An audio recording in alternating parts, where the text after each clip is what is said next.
Halo semuanya, selamat datang di video pembelajaran digital kita kali ini. Dalam video ini kita akan membahas salah satu fenomena menarik dalam astronomi yaitu transit eksoplanet.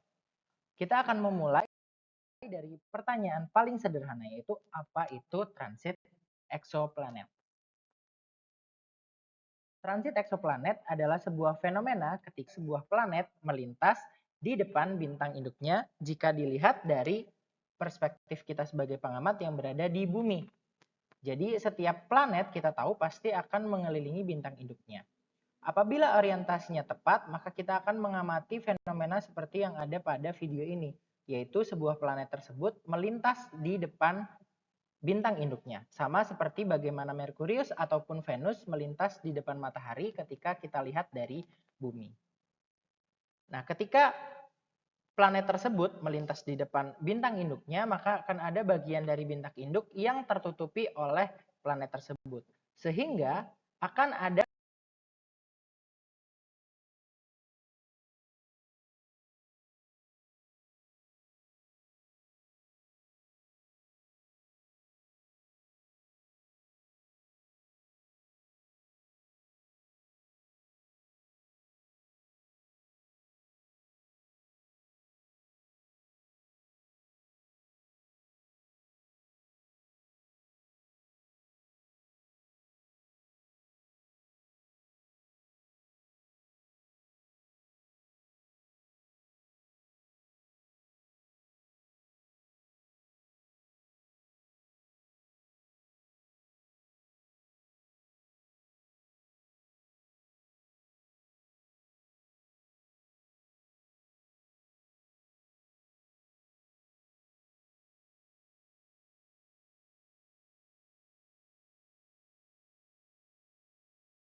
kecerlangan yang menurun yang bisa kita amati pada kecerlangan dari bintang induk tersebut.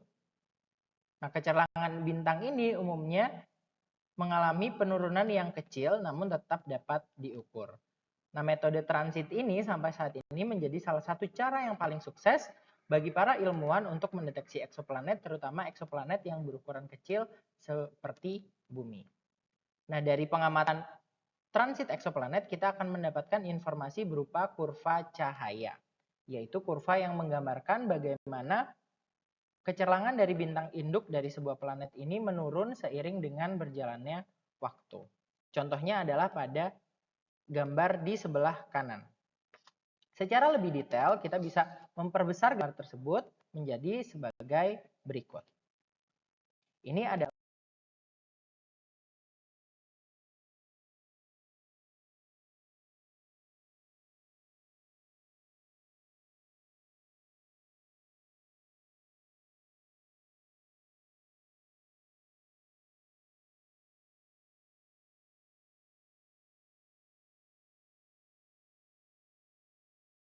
salah satu kurva cahaya yang diperoleh dari peristiwa transit eksoplanet.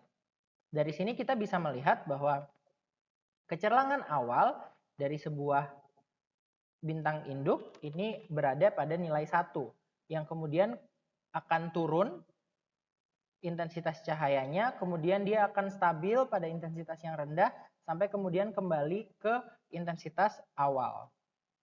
Nah, turunnya ini terjadi ketika eksoplanet tadi melintas di depan bintang induk tersebut. Nah, pola ini bisa kita uraikan menjadi 3 bagian, yaitu ada bagian pertama yaitu fase awal atau ingress di bagian awal sini ketika cahaya dari bintang induk tersebut mulai menurun. Lalu ada fase tengah yaitu ketika transit tersebut terjadi, kemudian akan memasuki fase akhir di sini atau disebut juga sebagai fase egress ketika cahayanya mulai kembali meningkat. Jadi ketika eksoplanet tadi mulai bergeser dari bidang pandang kita. Jadi tidak lagi menghalangi bagaimana kita melihat bintang induk tersebut.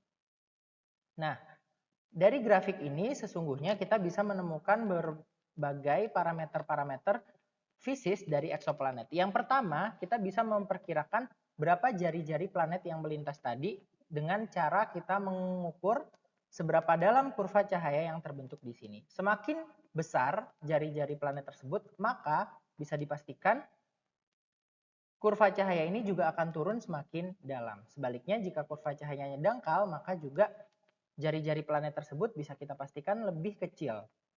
Lalu kemudian kita juga bisa mendapatkan informasi periode orbit dari planet tersebut mengelilingi bintang induknya, yaitu dari kita melihat seberapa lama pola pengulangan dari transit ini terjadi. Dan dari situ, dengan menggunakan hukum Kepler, kita bisa menentukan berapa jarak planet tersebut dari bintang induknya. Nah, dengan informasi tersebut, kita juga bisa mengkombinasikannya dengan informasi luminositas dan juga temperatur efektif dari bintang induknya untuk menentukan suhu kesetimbangan dari planet tersebut. Lebih jauh lagi nanti kita bisa menilai seberapa besar potensi habitabilitas dari planet tersebut. Nah, metode yang utama dipakai dalam deteksi eksoplanet menggunakan metode transit itu adalah metode fotometri. Di mana metode fotometri ini kita gunakan untuk mengukur intensitas cahaya bintang secara terus-menerus sehingga ketika ada perubahan sedikit pun kita akan bisa segera mendeteksinya. Nah, metode fotometri ini bisa kita gunakan menggunakan teleskop yang berada di permukaan bumi. Umumnya, teleskop-teleskop yang digunakan adalah teleskop-teleskop yang berukuran besar, seperti teleskop yang dimiliki oleh misi TRAPPIST.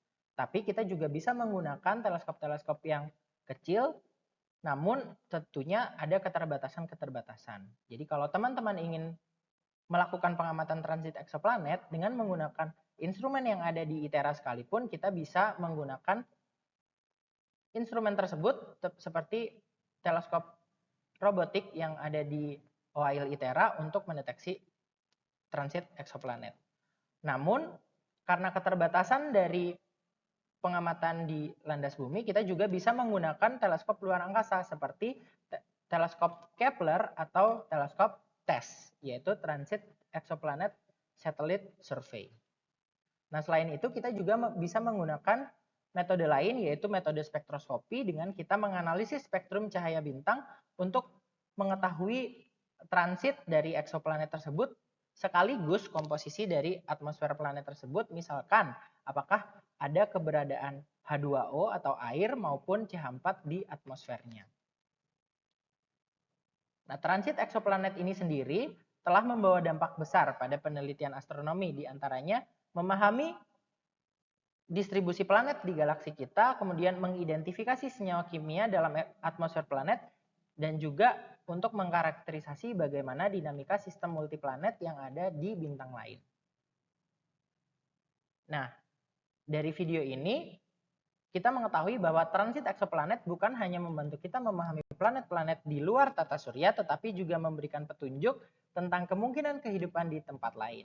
Terima kasih telah menyaksikan dan sampai jumpa di video pembelajaran berikutnya.